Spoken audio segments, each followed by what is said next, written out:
30 avril 1945. Gare de Bourges. Famille, amis se pressent sur le quai et attendent impatiemment l'arrivée d'un train.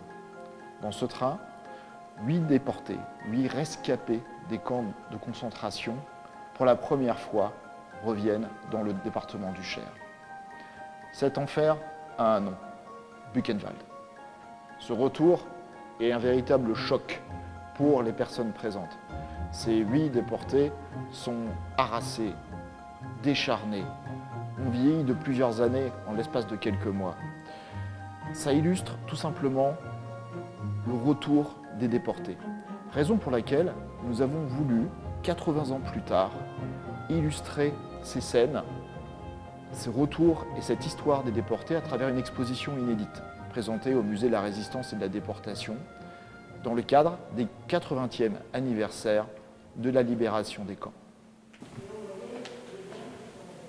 Cette exposition a été montée grâce à l'appui des amis de la Fondation pour la mémoire de la déportation et insiste plus particulièrement sur le parcours de certains déportés du Cher que nous avons voulu mettre en avant pour retracer leur parcours, leur histoire.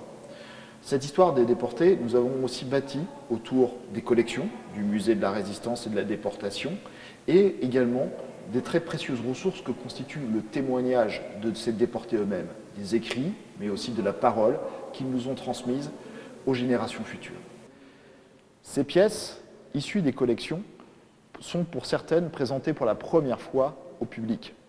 Elles viennent des résistants déportés, transmises par eux ou par leur famille, et représentent des témoignages particulièrement émouvants du parcours vécu par ces déportés tout au long de leur calvaire dans les camps de concentration.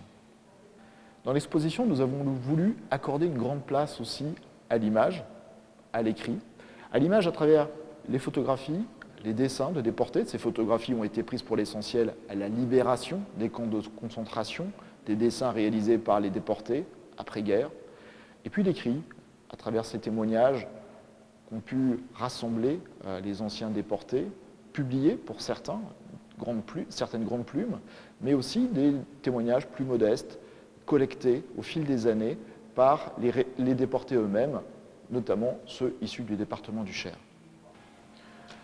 Cette exposition relate bien sûr les différentes étapes de la vie dans l'espace concentrationnaire jusqu'aux terribles marches de la mort vécues par ces déportés en 1945, prélude à la libération des camps.